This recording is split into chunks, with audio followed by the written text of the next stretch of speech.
night, the city of Lagos there is still a poor level of Be the first to know from the north, south, east, west, and around Africa.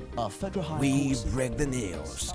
One Nigeria. Now you can catch all the actions live as the news breaks. We are Core TV News. Welcome to Core TV. 24-hour news station.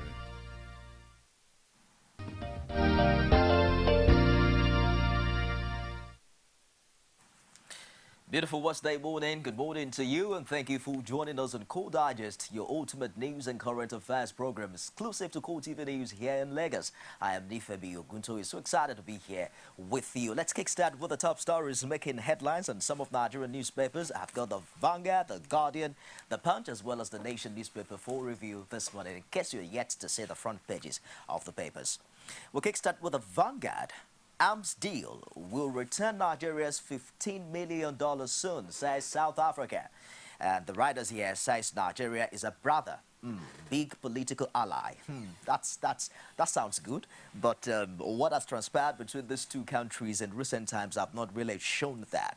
Ready to continue sale of arms to federal government and how Nigeria can be made great by Amuka Fashola. All of these you'll find on pages 52 and 53 of the Vanguard if you care to check. Okay, very beautiful picture here on the front page of the Vanguard. It's for Chibok girls, and this is the U.S. singer-songwriter Alicia Keys. Right there at the center of that picture joins the Bring Back Our Girls campaign during a demonstration in front of the Nigerian consulate that's in New York yesterday to mark 6 months in captivity of the over 200 Chibok girls. And inside there are police women block supporters at the Bring Back Our Girls campaign in Abuja yesterday. It was really an amazing drama. If you've been following our top of the hour news, we showed you the convener of the Bring Back Our Girls, Obi Ekwesili, as well as the Minister of Water Resources trading. It was a war of words, and I actually had Ekwesili say, "Shame on you, Sarah." Now, you need to watch that news in case you've not joined us. So check out 11 o'clock. We'll bring you all the pictures and all the drama in that report. But two more stories on the Vanguard. Fashola Onolememe abandoned Oshodi Apapa Expressway as traffic gridlock returns. That's on page 51. As we count down to the 2015 general elections, what's happening to our roads, our infrastructures? What's the role of the government? And exactly what do they have to campaign with? Other stories on the Vanguard, you see this one talks about regional manager Anglophone West African Monogram, Mrs. Kemi Okunsoya.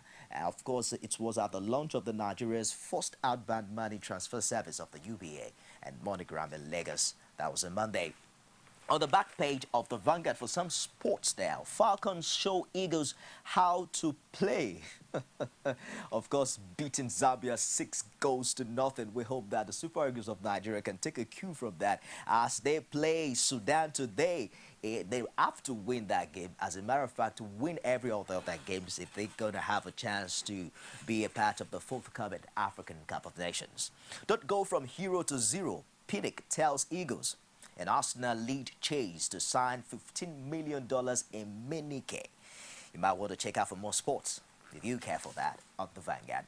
Our next point of call is the Guardian newspaper this morning. WHO warns 10,000 new Ebola cases per week likely. And we have the writers here. Says death rate rises to 70% and 4,447 people out of 8,914 cases die. Experts fear virus could spread through air. Well, thank God, Nigeria has already been certified as Ebola-free. Of course, much still needs to be done by you and I to keep this disease or virus away, not just away from Nigeria, but indeed away from West Africa. The front page picture here shows Nollywood actress and brand ambassador for about the washing hands campaign. Did you wash your hands this morning? Are you still using the sanitizer? Because I understand the craze is going down now. Don't forget to ensure that your hands are well sanitized and do every other thing that you've been told to do. Catholic Church moves to accept gays' divorce. Exciting story. It's on the cover page of The Guardian, and you'll find details on page 2 if you care to check. U.S. envoy clarifies position on arms sale to Nigeria, and other interesting stories on The Guardian. Next newspaper here is The Punch. Now, this is the drama I was telling you about, a little bit of it. Disobey fireman's curfew. Fire tells EKITI people. That's on page 2 of The Punch. Court workers ignore CJ's order to resume work. And members of the Bring Back Our Girls protesting government's failure to free the over 200 schoolgirls who have been in Boko Haram captivity for 183 days in Abuja. Get a picture of that on the front page of The Punch as Chibok girls police stop protesters march to Villa, page 7 of The Punch. Gunman kidnapped Taswet Deputy Vice Chancellor, pages 4 and 5 of The Punch. NRS tragedy, victims protest against Jonathan's broken promises. You can recall, I think Mr. President talked about free employment for siblings of those who lost their lives and those who got injured, you know, quite a number of promises. You might want to find out what's happening. What exactly is the development story on that? Afrin Sack CEO, others over Nigerian oil scandal. All right, let's quickly check our last paper for review this morning. It's The Nation. On the front page of The Nation, Chibok girls march on Villa ends in tears, anger. And here you see pictures of the protesters being blocked by Presidential Villas Gate at the Presidential Villas Gates in Abuja yesterday. And of course, an insert here shows the mother of a missing Chibok schoolgirl, Rebecca Samuel, yesterday. Wow, very, very sad there. Today makes it 184 days after the abduction of over 200 girls from Chibok. Ibadan tanker fire, death toll rises as casualty figure now hits 19. You get details on page 8. And troops, police quit EKITI courts. Don't boo Eagles, Keshi begs as they play today. That's on page 24. I hope that Nigerians can keep up to that as court urged to stop ATM charges. That's on page 53 of The Nation. Ministers, protesters clash. Parents negotiate to bring back girls. It was during your tenure, Madam Equesili, that the education system collapsed, says Minister. And shame on you, we are simply requesting to meet the president concerning our girls. Equesili. War of words there yesterday in Abuja. Scientists discover cure for diabetes and other interesting stories on The Nation, if you care to check. Okay, information is power, so get as many as you can. But that's what we do here on Core TV News, bringing you up to date with stories as they emerge every top of the hour.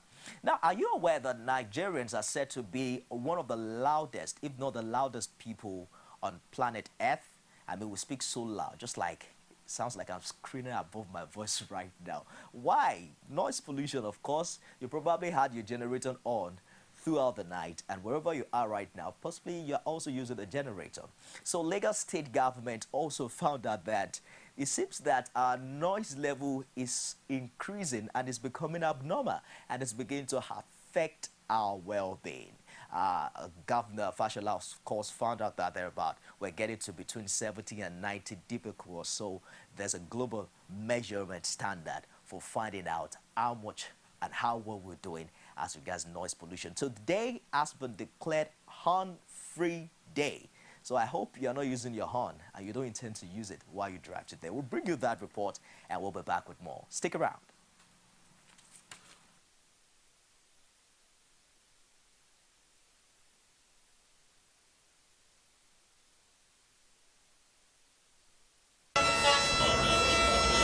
Due to its status as the commercial nerve center of the country, Lagos witnesses heavy vehicular movements with an attendant noise from the horns blaring from vehicles in the traffic gridlock that occurs as a result of businesses trying to keep ahead of the competition. But like every other cities of the world, Lagos state government is trying to evolve ways of eliminating avoidable noise in the metropolis. The aim of the on-free day, according to the governor, Babatunde Fashola, is to educate citizens on the health hazards of noise in the society. Fashola urged residents to support government's efforts to achieving a noise-free society. There is a global standard for measuring noise, and the unit of measurement is called decibels. And what we have learned today is that we are hovering close to between 70 and 90 decibels, and we need to come down significantly. And I am sure all of us will look back when we hit something below 50 decibels and see what we have really missed in life without too much noise. I look forward to that day, but the first day and the first big step starts on the 15th of October. And from there, it is not a one-day thing, but that is the big day when we take the first step towards a journey of very many rewards. Delivering a lecture on the importance of a noise-free society to the well-being of the people, Kumbi Layemi Adeyemo says too much noise could increase rates of deafness in the society. The health effects are actually many, and it affects us. It gives stress, tension, anxiety, headache. It affects the system. It can give hypertension. Aside the blaring of horns by vehicles in the metropolis, generators, religious centers and commercial buses and sirens from the endless stream of convoys of political office holders, among others, are also a source of noise pollution in Lagos. The program aims to effect an attitudinal change about noise pollution among the people in Lagos.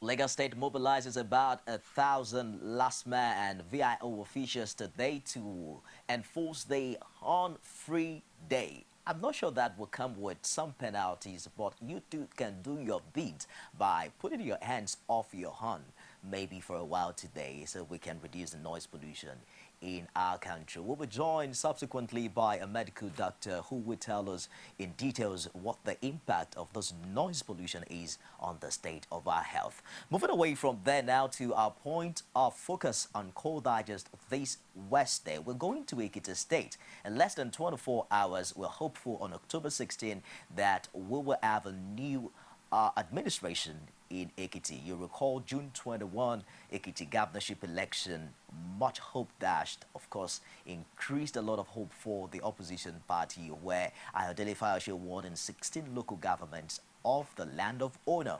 Now, that also gave birth to mixed reactions, ambivalent feelings from different quarters. Of course, within 24 hours, the incumbent governor came out to congratulate the governor-elect, and for the first time, journalists and political stakeholders were rejoicing that for the first time in our fourth republic as a nation, we see, or saw rather, an incumbent governor who is happy to have another party come up and take the place. But some other things have also happened afterwards. Just yesterday, we had the governor-elect Ayodele Fayose announcing yesterday on television that he has lifted the curfew that was imposed by the County Fire-Me inauguration. On the show today, we'll be finding out if he has the right to do so, what the implication of that is on the rule of law. But you recall that on September 26, the incumbent governor, County Fire-Me, imposed a dusk-to-dawn curfew between 7 p.m. and 7 a.m. And that was after the murder of a former chairman of the NURTW by the name of Molafe Aderiye by unknown gunmen. A day after that incident, office of Coyote Fire-Me campaign organization and 3 other vehicles and the state secretary of the All Progressive Congress in that state were burnt. I'm joined in the studio this morning by a legal practitioner, Barrister Tunde Kolawole. Good morning, Barrister. Good morning, Ifemi. And thank you for finding time to join us today. It's a pleasure being here. We'll start with good morning to people listening to us as well. Okay. Thank you very much. Thank you. We'll start with the statewide broadcast by the incumbent governor in EKITI, what many now refer to probably his last statewide broadcast as an incumbent governor, where he officially lifted the curfew. And thereafter, we'll also hear from the governor-elect Ayodele Fayose. Join us again. Privilege of my life to have served at your pleasure these past 4 years. The road ahead for us is still long. The climb is still steep. We still have far to go on our journey to democratic prosperity. The good thing is that it is a journey. It is not a destination. There is an ever-present danger that threatens to overwhelm us. It is dark and foul because it upholds our progress and good condition.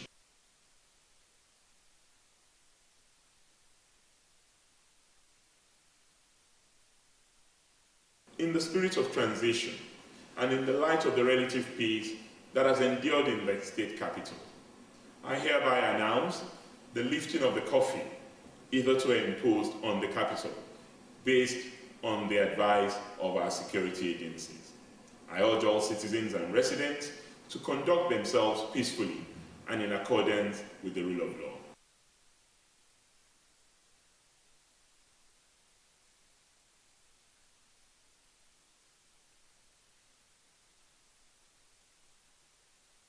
Be assured and double assured that all efforts to frustrate this inauguration will fail. The people of EKITI they've spoken, and the wishes and what they have expressed through the ballot paper will be made manifest. That inauguration will take place on Thursday.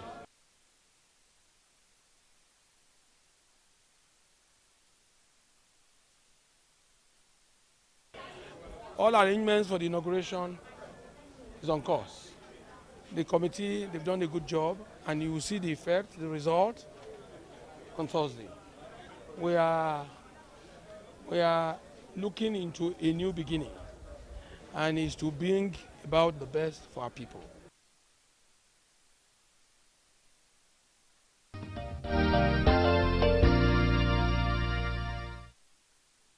All right, you just heard from the incumbent governor as well as the governor-elect getting said looks quite ready to take over office tomorrow, Thursday, October 16 in EKITI State. Barrister, should the governor-elect for any reason, does he have any cause to fear as regards a possible transition tomorrow? With Nigerian politicians, nothing is beyond them. There is no doubt about it that if the opposition have their way, or if it were possible, they will want to stop the inauguration coming up tomorrow. Even though on paper, when they were defeated at the ballot box, they appear to have taken it in good stride. They appear to have respected the wishes of the people of EKITI. But deep down there, I mean, you can be sure, power in this part of the world is like an aphrodisiac. Once they taste it, nobody wants to leave it. Most time Nigerian politicians always behave like the housefly. Once they see the honey, I mean, they see the political honey around there, they would rather die or perish inside the honey than let go at the appropriate time. So that is the fear has always been there. There's no doubt about it. But you and I now do know. Just a minute, Barrister. We're not joined live by our correspondent in EKITI State, Rashid. Good morning, Rashid. I'm fine. Terrific. What's the mood like in EKITI State as we count down to the transition coming up tomorrow?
It's all right. People from the PDP are now preparations in third gear.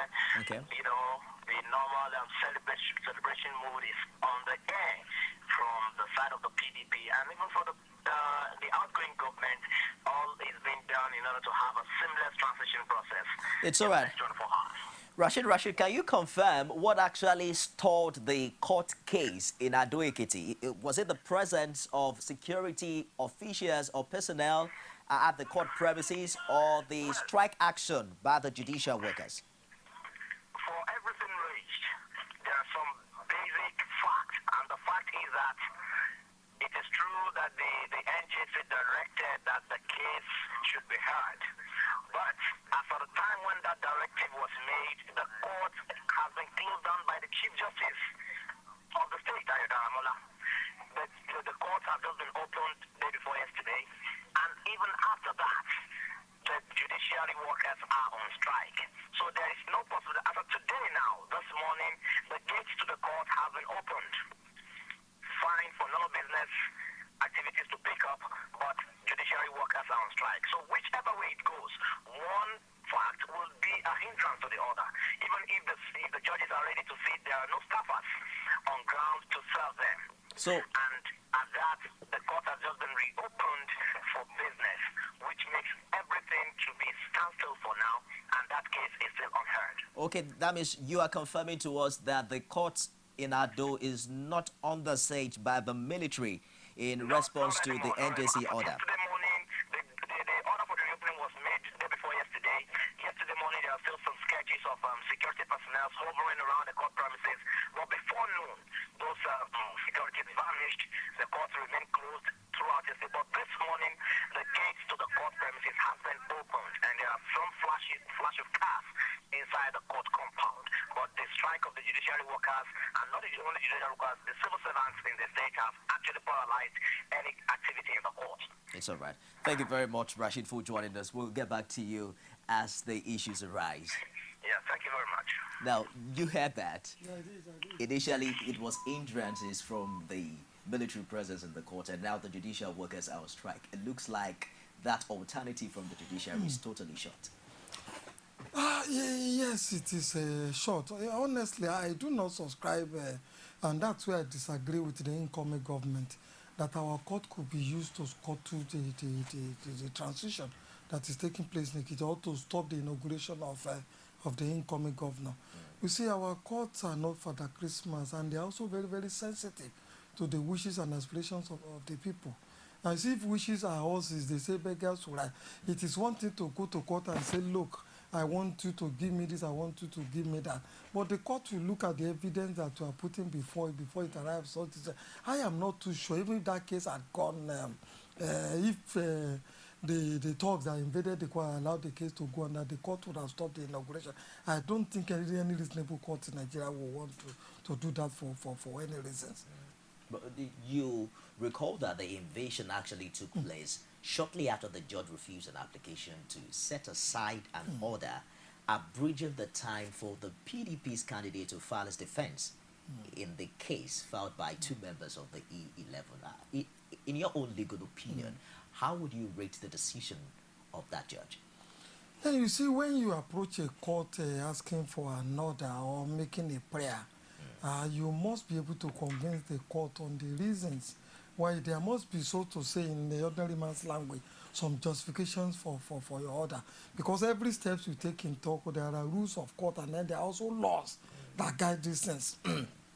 If, for example, you had about 2 weeks or 14 days to file your defense or to file your reply to an application that has been made one passing, and then you refuse to do within that 14 days or within the 7 days that the law prescribes for you, you must be able to place very, very cogent reasons before the court, for the court to be able to extend the time with which you can file the so-called reply, whatever actions you want to take. If you do not put in cogent reason for it, ordinarily the court will not want to accept want to extend time for you, or accede to whatever prayer that you are making before the court. So, but that in itself should not be seen as a sign that the court is already being manipulated, that the court is supporting one of the parties against the other party.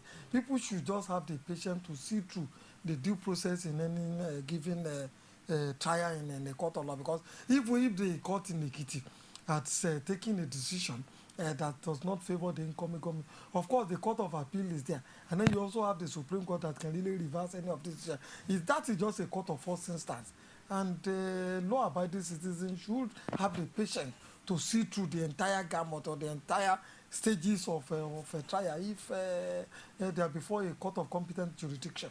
There are also issues as regards possibly the court could have passed a judgment that would not favor the incoming governor or the governor-elect. In such case, does an appeal equate a stay of execution? Because I understand that lawyers seems to differ on this issue. If a court gives a judgment that you are not eligible to contest, if I appeal that case, does that in any way stay that execution? No, it doesn't. It doesn't. And to cure that, what lawyers will always do is that when they file an appeal, they will also put an application for stay of execution. And if you're able to convince the court to give you a date to hear your application, of course, the court would stay the execution of whatever decision, whatever judgment, or whatever ruling it has made. That has always been the procedure. But ordinarily, merely filing an appeal in a court does not amount to a stay of execution. You must file a stay of execution with it and then argue the application. And then when you argue the application, the court will either say yes or no. But in all honesty, in all due respect, when you look at the norms or the way and manner our court operates, most times when an appeal is filed, most time when the stay of execution is filed, it's usually all parties are expected to maintain the status quo in whatever case they might be in before a court. So it might be right to say that the attitude that we got from the incoming governor might be justified, because if the court at that time had given a judgment otherwise, even an appeal couldn't have stopped this transition tomorrow. No, I don't think they were right in. Do that. First and foremost, the reason is this: I do know that most political cases, especially a case like the inauguration of the governor, that is time banned, and that everybody in the society is looking forward to, and it's also a very, very serious constitutional issue. Every court in Nigeria, wherever a case, a paper is filed in respect of such cases, I usually give expeditious hearing in such a manner that I don't think Ayodele or the incoming governor who have suffered any detriment, any deprivation, if the court in EKITI had not acceded to his request or had even stayed his inauguration. Why do I say this? And the reason is very, very obvious. Our court, the Supreme Court has ruled that the date your term of stewardship will start running from the date you are sworn in. So even if Ayoshe is not sworn in tomorrow by act of the court, by a decision of the court in Ekiti State, it does not in any way affect him.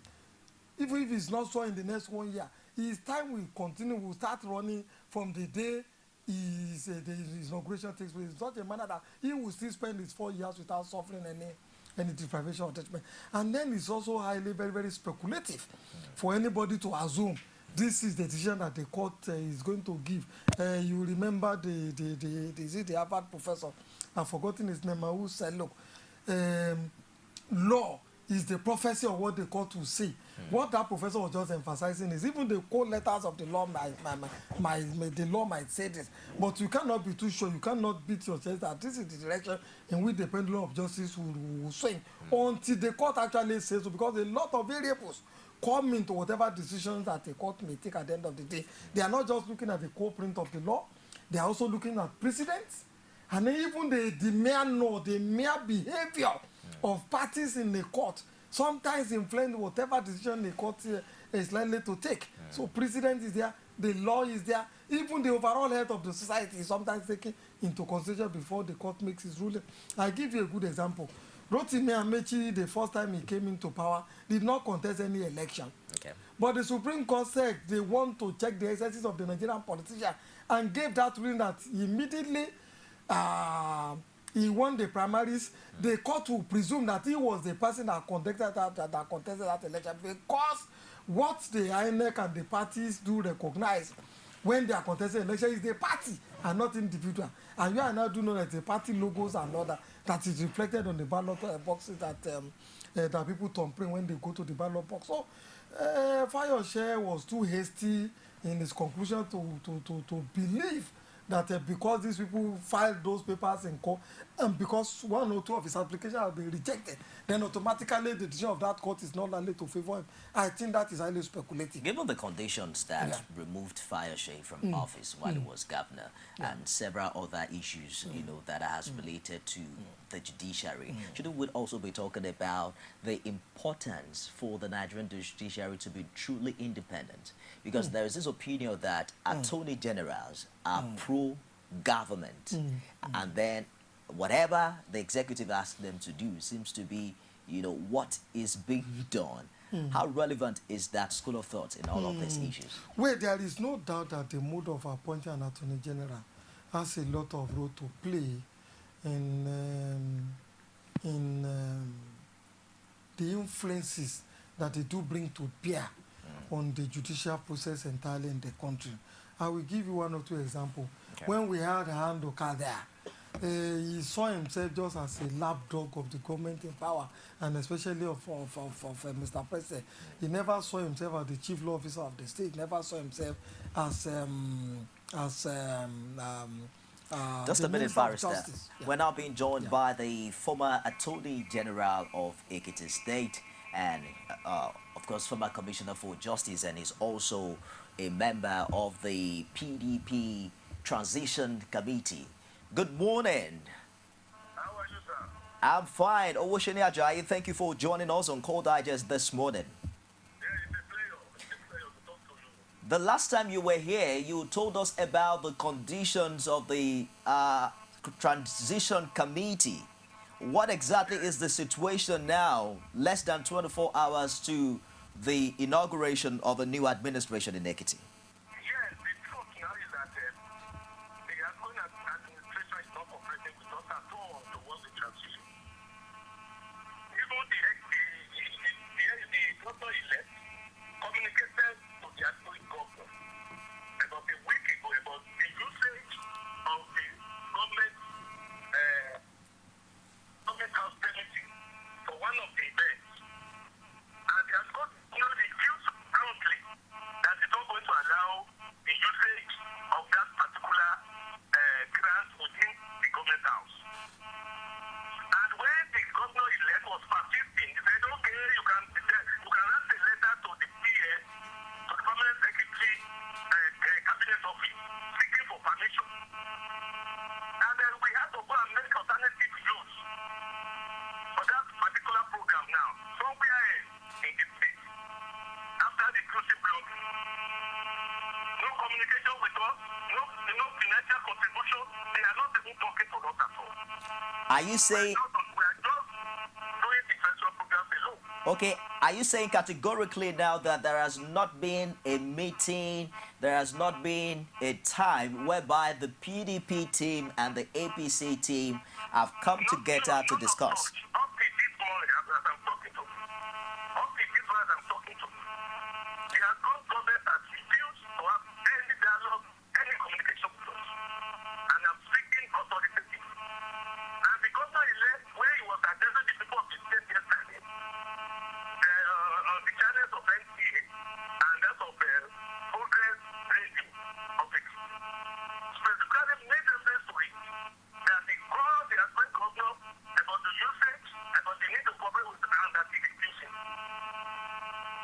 So that is the situation why they are behaving like that is strange to us.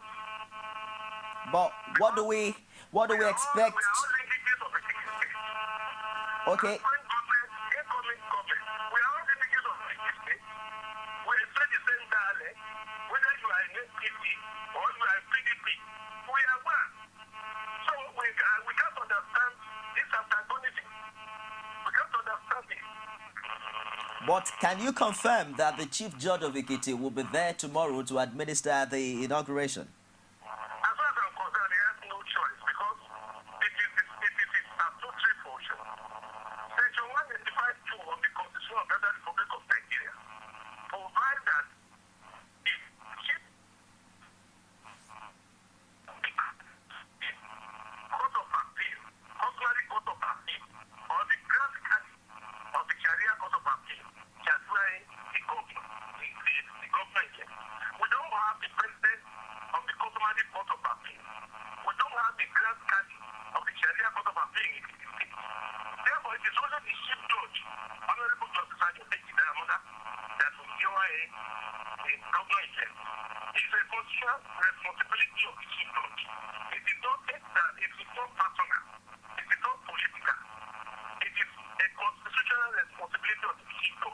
what is the implication? What is the implication of his absence tomorrow on this inauguration? I won't concentrate on the alternative because they won't replicate his responsibility.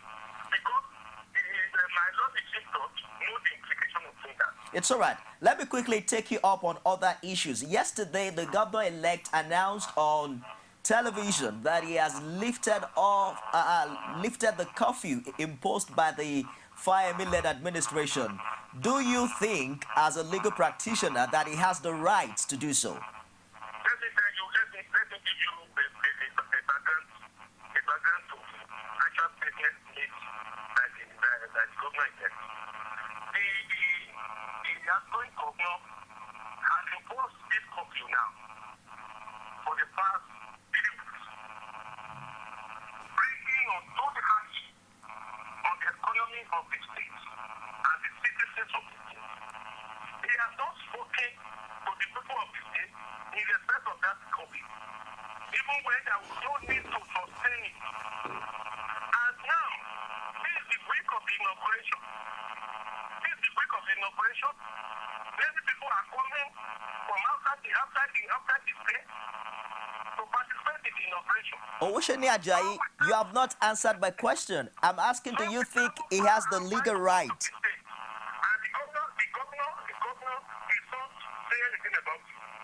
The governor has spoken with him about the need to relax the country if he refused to respond. So what the governor said was that the curfew should be relaxed so that people can participate in this country mood of the state. It's not a categorical lifting of the curfew. That is for the governor to do. He has advocated to do that. But they never agreed to the security agency. They never agreed to the security agency to be consistent and passionate with those people that circumstances may warrant their planting so that they are not arrested, they are not unduly molested. It's all right. People coming from Lagos, people traveling from foreign countries who are not aware that it's public in the state. It's all right. But I'm sure you're...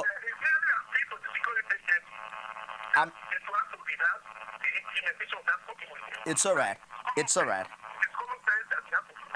I'm sure you are aware that the incumbent governor already formally lifted the curfew today. But away from that, the NJC... Oh, he lifted it in a statewide broadcast.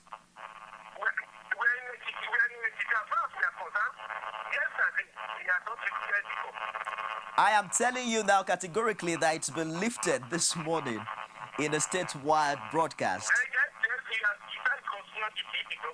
It's all right. There was an NJC order as well as the...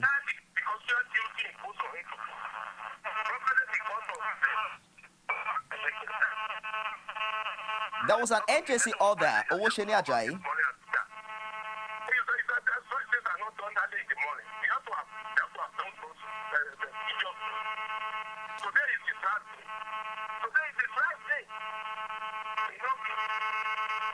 It's all right. I think I'll have to call you back because I'm afraid the reception is getting poorer. Just hang on there. I'll be back with you. Thank you for being there. Well, that's the former Attorney General of EKITI State as well as the former Commissioner for Justice, is also a member of the PDP Transition Committee. Barrister, you heard him say that the other party has frustrated, according to him, every avenue to have a transition committee. Is there any legal provision for that ensures that there has to be a transition committee before the inauguration of a new administration? No, these are just matters of protocol. The nitty-gritty of such things are never spelled out constitutionally. But you see, sometimes protocols are usually incorporated into law, so to say, into activities of government. The law sometimes recognizes protocol. So if they are not cooperating, I am sure they have found a way around it. And sometimes when people say they are not cooperating, especially when you listen to Wosini Ajayi, they are talking about getting vehicle released to them. They are talking about funds being made available to them to do all these jamborees. Whereas for me, those things are totally unnecessary. They are a waste of very, very scarce resources in the state with the kind of lame pause that EKITI do have today. Even though even Ayodele Fayose himself, when you read the papers today, he's saying that small thing is owing billions of naira as a debt that might not be able to pay in the next 10 or 15 years. So why do you require to start wasting lots of money? Well, does it not baffle you that this is do? coming from the same government that said less than 24 hours after the announcement of the result that he is ready to cooperate and ensure that there is a smooth transition from his own administration to the next? Yeah. Like I said, I told you for Nigerian politicians, when they say one thing, they are probably planning of another thing. They have given the semblance, or they have shown to the public a kind of face that gives a lie that the decision of the EKITI people have been, they will respect it, and then they will abide by it, and then they will cooperate and ensuring that a smooth transition actually takes place. But in between, or down there. Just a minute, Barrister. Yeah. We're now joined by the APC chairman in EKITI State, G.D. Awe. Good morning, and thank you for joining us on Core TV News. Hello? Good morning, G.D. Awe. You're on to Core TV News. I can't hear you well. Good morning. You are on to Core Digest on Core TV News, Lagos. Okay. Quickly, let me just have your contribution and your reaction to allegations coming from the PDP that the APC-led government in EKITI has not been cooperative as regards having a smooth transition from the Fayemi-led administration to the Fayose coming up tomorrow. Okay. Can we have your reaction to that, Judy Awe? I don't think the allegations are true. Sorry, I didn't get you. I don't think the allegations are true. Okay, you don't think the allegations are true? Yes. Okay, but we just heard from a member of their own committee who said that they are yet to hear anything from the Fayemi-led administration, even though the inauguration is slated for tomorrow. Okay. Well, from the people I know, I don't think it is saying the right thing. Okay, so it's all right. Are you still there, Judy Awe? Hello? Well, I'm afraid that there's something wrong with that connection. We'll obviously we're going to try to reconnect with the representative rather that we have from the All Progressives Congress. But then, so I was talking about the first time the elections results were released, the pitiful thing they were saying. And now that the reality is dawning on them that they are out of government and out of power, there's a whole world of difference in there. And then as the reality dawns on them and all that, they begin to show more hostility to the incoming government. I suspect that is what we are saying. And it is because when people get into power, the gains, the opportunities, and all the paraphernalia of office that they do enjoy are too enormous that you hardly get any, that kind of a thing in any other part of the world. They are one of the highest paid. Everything is paid for by the state. Free accommodation, free food, everything is at their beck of.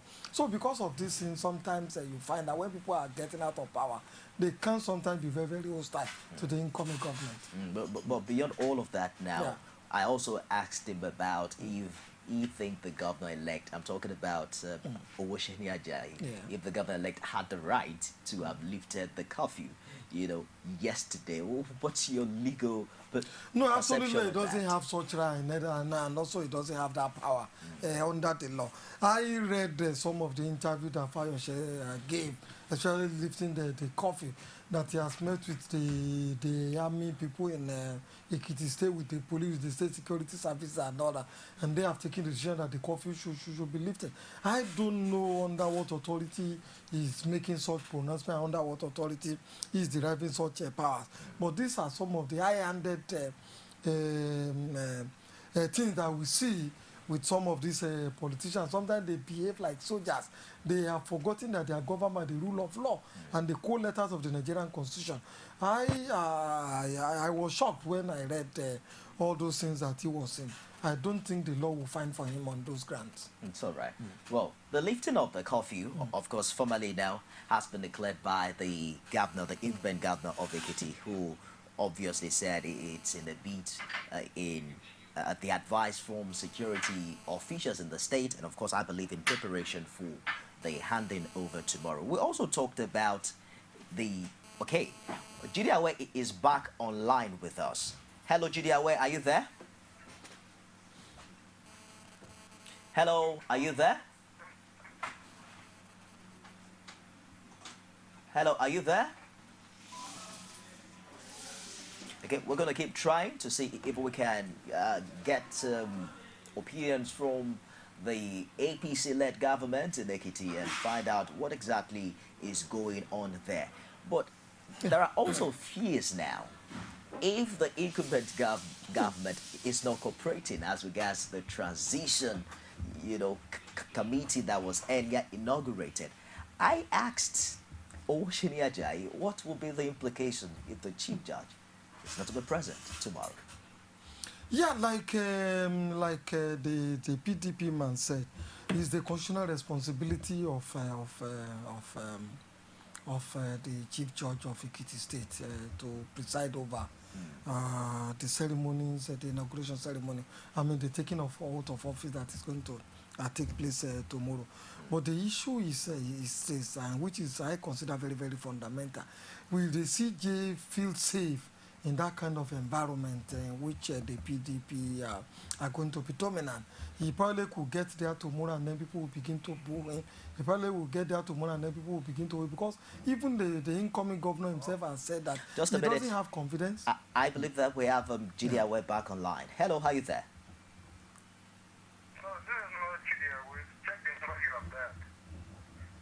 Can you hear me now?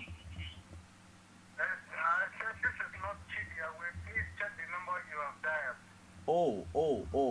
I'm afraid that there's a mix-up there. There should definitely be a mix-up there, because I noticed also that the response from the other line was not sounding like the APC chairman. Please go ahead with your contribution. So I was talking about, remind me that again.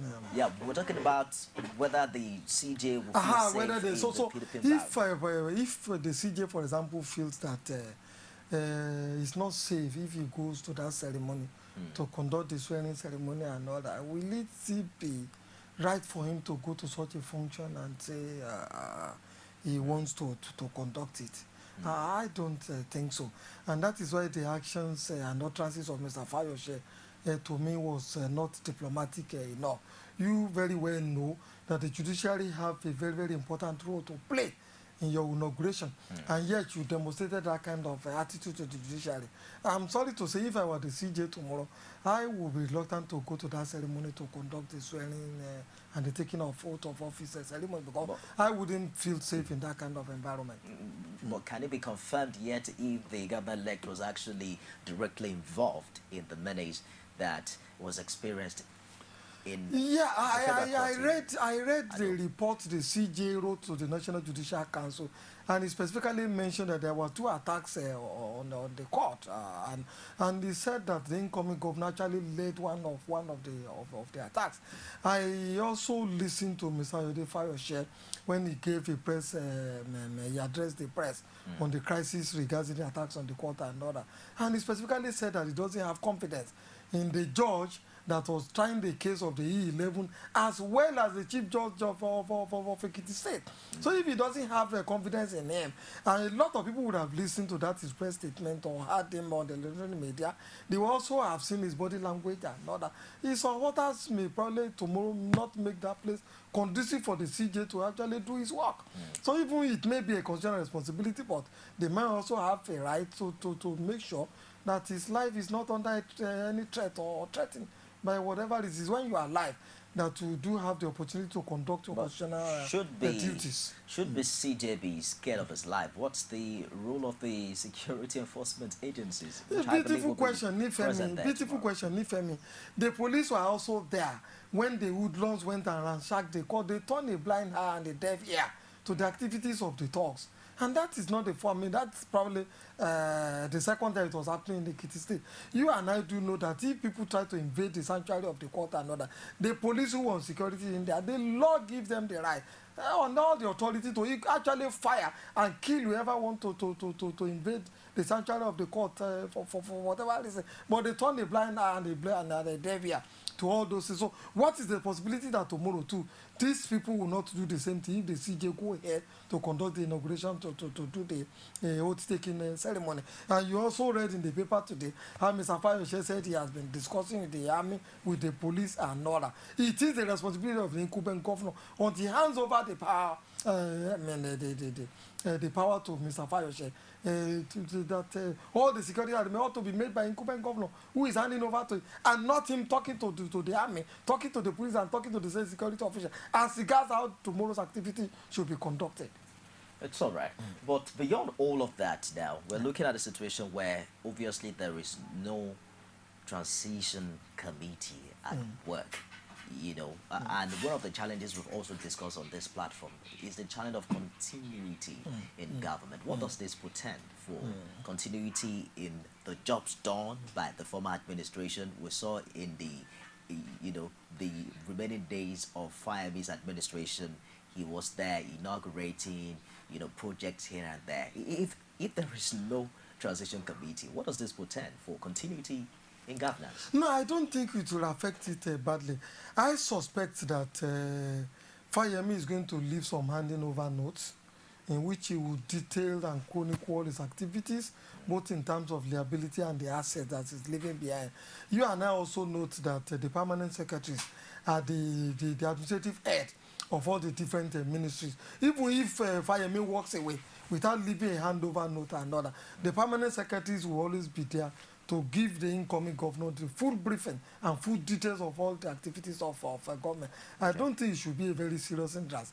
I only see it as just mere protocol, all these so-called having committees to handle some of these swearing ceremonies and then do some of these protocol duty. It doesn't affect the business of government. The permanent secretary will always be there to chronicle and then give to the incoming governor all that he requires to know about the activities of the government. But it's not alien in this part of the world that a new administration comes in and then we see lots of uncompleted and abandoned projects. What do you think have been done to put that to an end? Because after all, eventually it looks as if it is the people that gets to suffer it. Yes, a lot of reasons, but I think the most important reason is corruption. I find out that most time when people award projects or contracts and all that, there are two reasons that they award those contracts or embark on projects. One, they want... Just a minute, Barrister. Please hold your thought. Let's take this call from EKITI. Good morning, Adeyeye.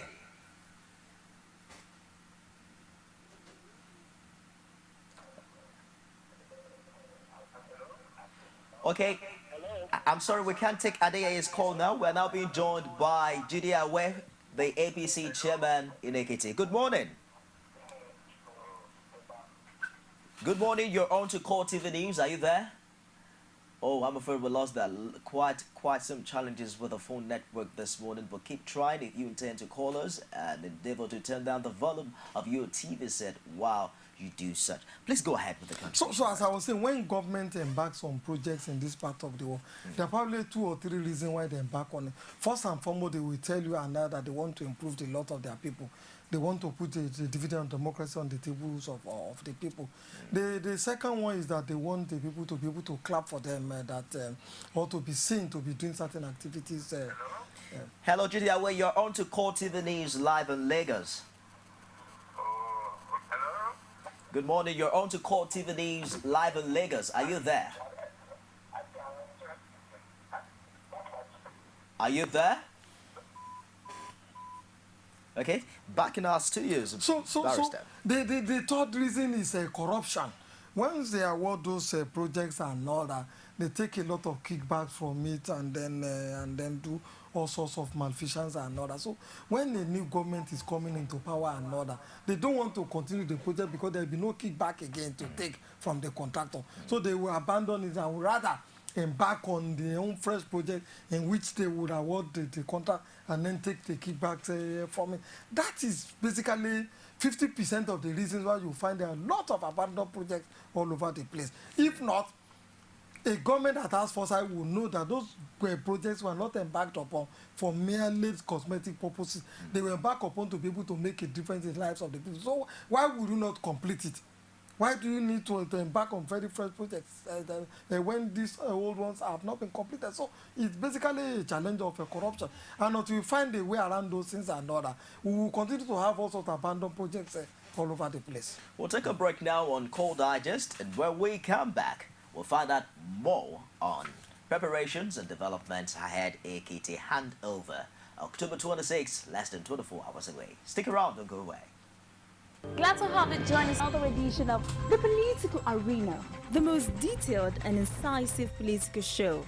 If you are a sitting governor and the opposition is able to stomach structure against you, that means you are wicked to the people. Until the end of our time, I'm the legitimate authority to govern this country.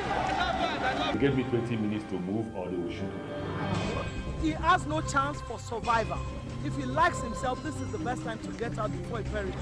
The PDP as a ruling party has failed.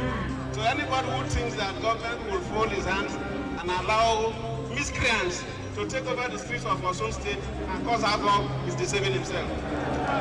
The good, bad, ugly, and beautiful sides of the Nigerian political system. Join me every Sunday at 9:15 p.m. on Core TV News. You can now watch Core TV News live from anywhere in the world on our website www.coretvnews.com. Click on Live TV on our website and watch us live. And welcome to Core TV Primetime Days. To follow us on Twitter, click on Twitter icon on our website. On Facebook, click on the Facebook and YouTube to see all our previous news production. You can also watch us live on YouTube. Click Core TV, leave a space, then news. Core TV News, a 24-hour news station.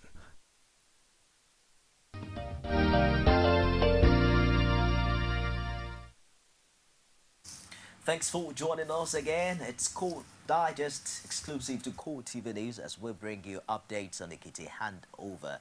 Earlier, we showed you the statewide broadcast by the incumbent governor who formally lifted the curfew in EKITI. Prior to this time, September 26, of course, the aftermath of violence here and there, the murder of the NURTW chairman, as well as the burning of the County Fire campaign organization buildings and vehicles and all of that. A curfew was imposed on EKITI, a dusk to dawn curfew between 7 p.m. and 7 a.m. But the incumbent governor said earlier today that having spoken with security authorities, he feels safe to relax the curfew. I'm joined, of course, I've been here with a Barrister Tunde Kolawole, who's been here in our live studios in Lagos. Thank you, Barrister, for staying the course. Now, we see in EKITI a situation whereby an opposition party won election, and afterwards, irrespective of the fact that the election was won in grand style, PDP won in 16 local government areas, and then we still see this level of disaster. What does it portend for the general election in 2015? Disasters, I don't understand. You mean for the opposition party? In the state, You know, of course, we heard about the judiciary crisis issue. We hear about the killing of an NURTW chairman, burning of houses, political thugs invading court premises and all of that. Is that the way Nigerians react to such political victory or defeat? Most times, let me be honest with you, when you have all this kind of crisis, it is not the ordinary man on the street that actually engineers them. It is the politicians who either feel bitter about the outcome of election, who have lost an election they thought they were going to win.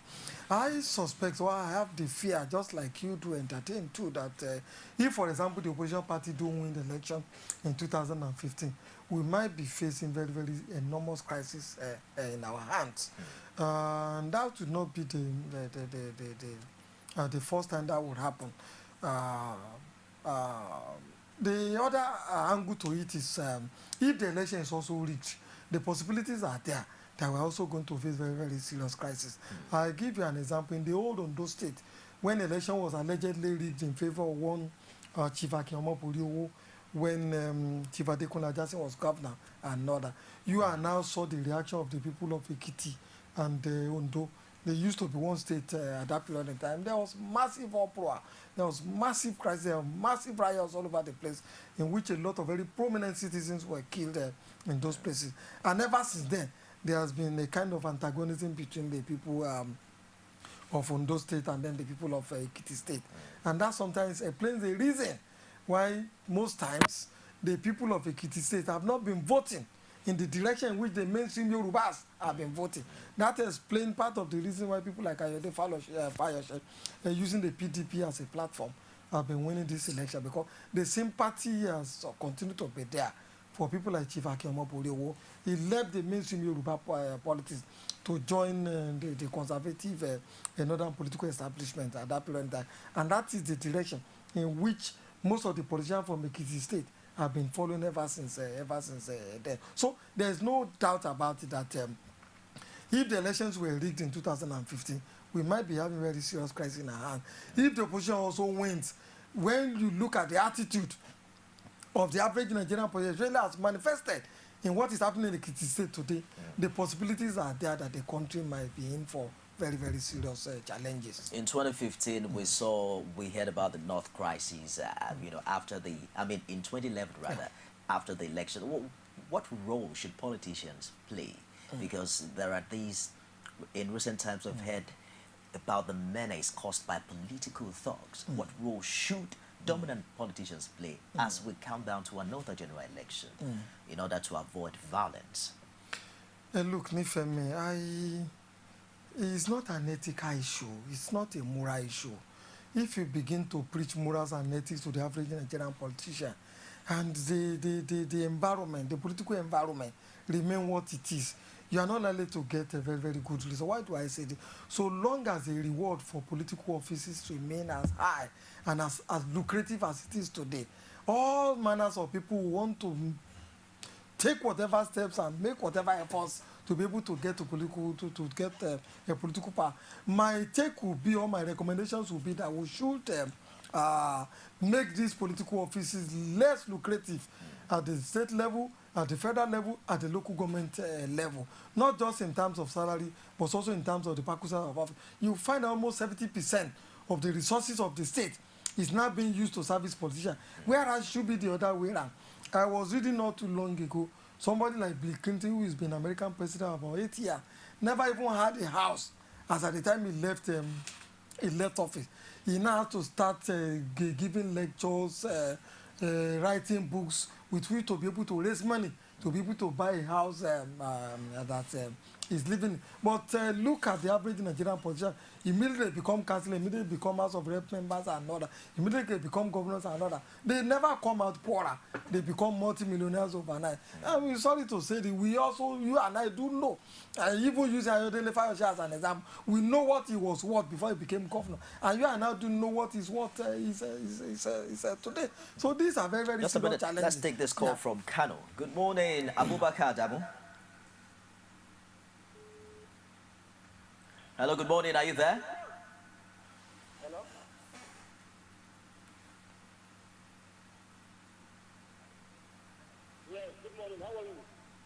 Good morning. Please go ahead with the contribution. Hello? Go ahead with the contribution, Adamu. Hello, good morning. Morning. Okay, my contribution is that in any yes, my contribution is that as we ask, is that what is going to happen in 2016? Yes, is that what is going to happen? Because this is just like an example, they are showing us that these are articles. These are CDC articles.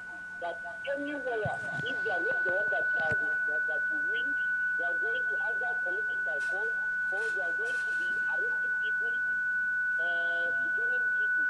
So this is my contribution. Yes, it is true that this is what is going to happen in 2016. Wow, poor audio quality there. Please enable to keep trying, and we'll get back to you. So I was talking about making the political offices less lucrative or demonetizing it in such a manner that it becomes a place for service and not a place for taking profits and rents, the way and manner we have seen politicians do take it. If we turn it around that way, you find out a retired secondary school principal, a retired not a serving professor, even you as journalists will be able to aspire to occupy the political offices. The second one is most of these houses of assembly, I think they should be part-time affairs. Okay. A place like EKITI State, that state is too poor to begin to pay the kind of jumbo money it pays to the sitting House of Assembly members in those places. If you have people on a part-time basis, at the time they sit, they are paid sitting allowances. And what do legislators do anyway? Fayemi was, when he was recounting the achievement of the House, he said that the House passed about 70 bills or laws in the entire 4 years. Are they the one who write the bill? That the answer is no. Most times when a House feels like passing a law, they call in their legal consultant or the draftsman in the different ministries who will draft the law. The people in the House merely debate the principles of the law. At the end of the day, put their seal on it. They are not the one who draft the law. It is consultants and draftsmen in the ministries and all that would actually do that. So they do very little. The only time you see them that they're acting is probably when they're debating the budgets of the state, of the local government, and the federal level. So there is no justification whatsoever for us to be able to make those things a regular job. It ordinarily should be a part-time affair. My third prescription is how we are going to create a level playing ground in such a manner that the resources that people require to be able to power their ambition to political, I mean the money that people spend to win elections, we must find a way around it. For example, now you need billions of naira. If you want to be a governor, if you want to be a senator, it's millions of naira. If you want to be a president, you are talking about multi-billion naira project. How many people can actually afford that kind of a thing? But if we find a way to create a level playing ground in terms of making it some of these offices part-time, in terms of reducing the salary and allowances that people do get when they get in there, then we are going to be able to have a level ground. And more importantly, the political will to enforce the law is very, very important. Too many times people do so many things and just get away with it. You and I do know that even the man Fayose is going to be showing up. He has cases in court over corruption. Those cases have been there for about 9 years now, or 8 years and all that. I mean, for God's sake, 8 years is enough to be able to know whether the man is actually culpable or is not culpable. If we have the political will to really enforce the law in this part of the country, those cases will not have dragged as long as they have dragged. You know? You find that most times the political will to enforce the law is not there. Apart from that, a lot of killings. Is that a challenge of the executive as much as the challenge of the Nigerian judiciary? No, it is the challenges. I mean, the problem is from the average, from the politician. Why do I say this? It is the political office holders who are custodians of the law. You and I this morning talk about the Attorney General of the federal at the federal level. We also talk about the Attorney General of EKITI State, who under Fayose even spoke with you today. If the will is not there from them, if they are not interested in ensuring that certain cases are prosecuted to logical conclusion and other, you and I will not have a headway. Look at the way and manner the police have been manipulated, the way and manner they have been used in EKITI State and some of these other places. Look at the way and manner they have been used in Edo State, in which the legislators stay in their quarters. We are told the police that were guarding them were withdrawn, and thugs invaded the legislators' quarters and then started beating up legislators and all that. These are abuses that are taking place. The police could not have done, the police guiding those places would not have withdrawn without some instructions, some backing from some other quarters. That's why I say it is those who are in power who should enforce, who should give direction as regards the law should be enforced, that actually they won't break the law. Let's quickly touch on this before. Those loopholes, we continue to have the kind of challenges that we are having. Let's quickly touch on this before we leave. The government-elect has already come out to accuse the incumbent government of a landmark debt to the tune of over 8 billion naira. Now, 80 billion, you know, 8 point something billion naira.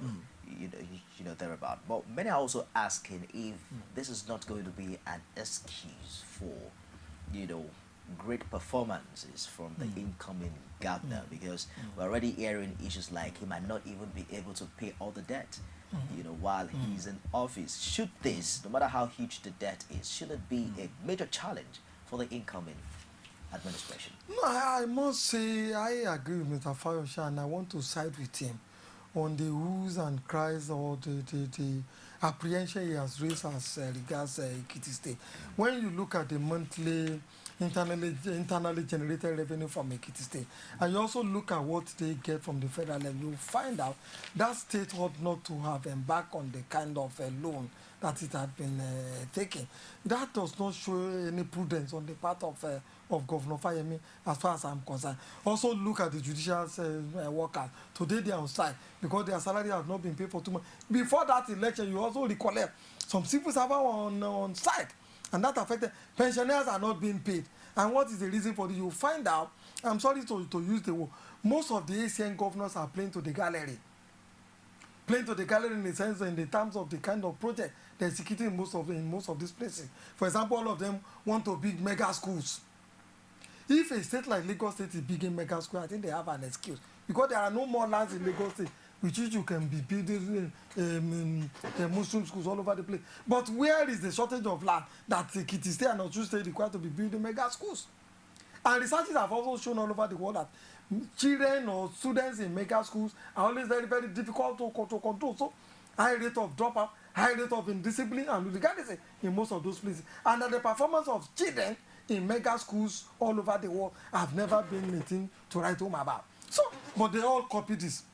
You also find that you go to some of these Asian states, they have dug up the whole place, markets here, hospitals there, and other, without asking the question, where will the resources come from to really be able to one pay would for all have this? thought that Please, before you go, Mr. Nifemi, let's go to what people like Chief Akande was able to do when he was governor of Osun State. You find that there can be that man shows very good example on how to be prudent. He will take 1 or 2 projects at a time, do his research as regard where the money to finance it will come from. It is when he has completed those projects that he moves on to a new one. That is what I expected to see in most of these people. But they tell us that it's a virtue. In fact, they boast about it. The ACM people boast, APC people boast about that. It is a virtue to borrow money. And I ask, if it is a virtue to borrow money, why is the IMF always sitting on the neck of debtor nations all over the place, asking them to cut this, to cut that, and then to deny their people all sorts of things? Prudence is a virtue that a decent government all over the world should be able to convey. I've given you one example this morning. We had a civil war in this country, and you had Chief Obafemi Awolowo as the deputy so-called head of state and then finance minister at that period of time. The man managed the resources of this country in such a manner that we didn't require to borrow a single penny from anywhere to be able to prosecute a civil war that lasted about 2.5 years. Now we are fighting Boko Haram, just mere Boko Haram.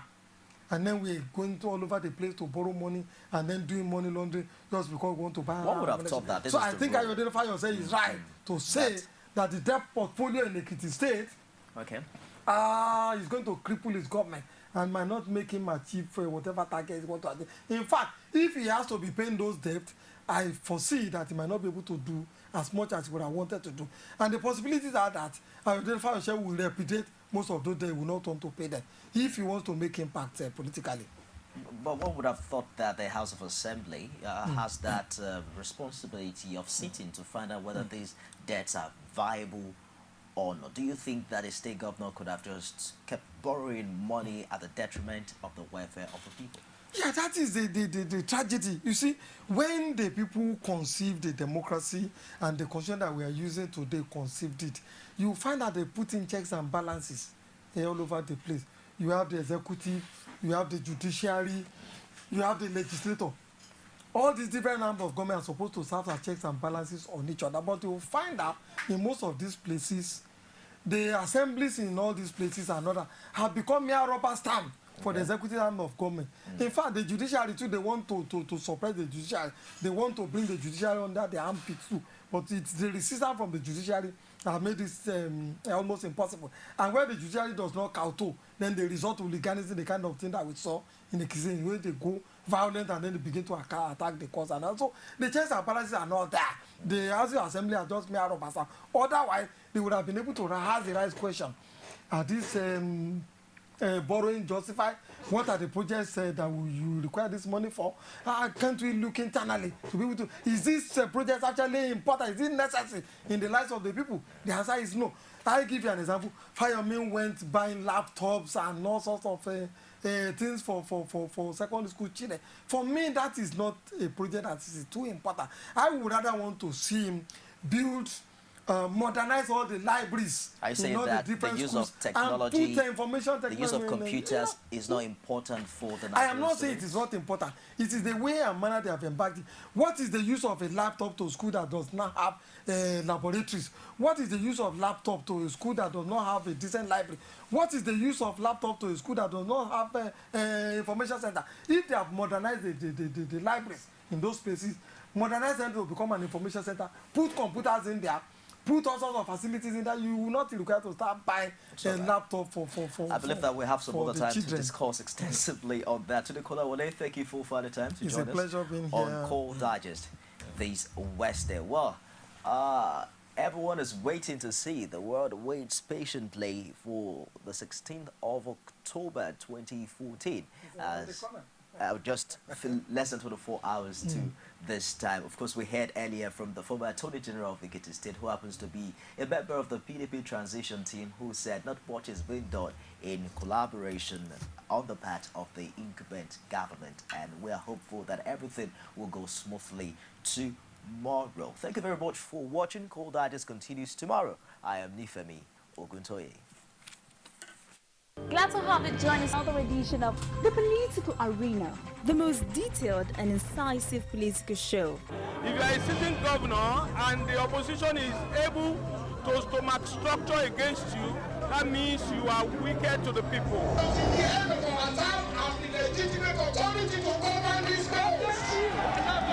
Give me 20 minutes to move or they will shoot me. He has no chance for survival. If he likes himself, this is the best time to get out before he perishes. The PDP as a ruling party has failed. So anybody who thinks that government will fold his hands and allow miscreants to take over the streets of Osun State and cause havoc is deceiving himself. The good, bad, ugly and beautiful sides of the Nigerian political system. Join me every Sunday at 9:15 p.m. on Core TV News. You can now watch Core TV News live from anywhere in the world on our website www.coretvnews.com. Click on Live TV on our website and watch us live. And welcome to Core TV Primetime News. To follow us on Twitter, click on Twitter icon on our website. On Facebook, click on the Facebook and YouTube to see all our previous news production. You can also watch us live on YouTube. Click Core TV, leave a space, then news. Core TV News, a 24-hour news station.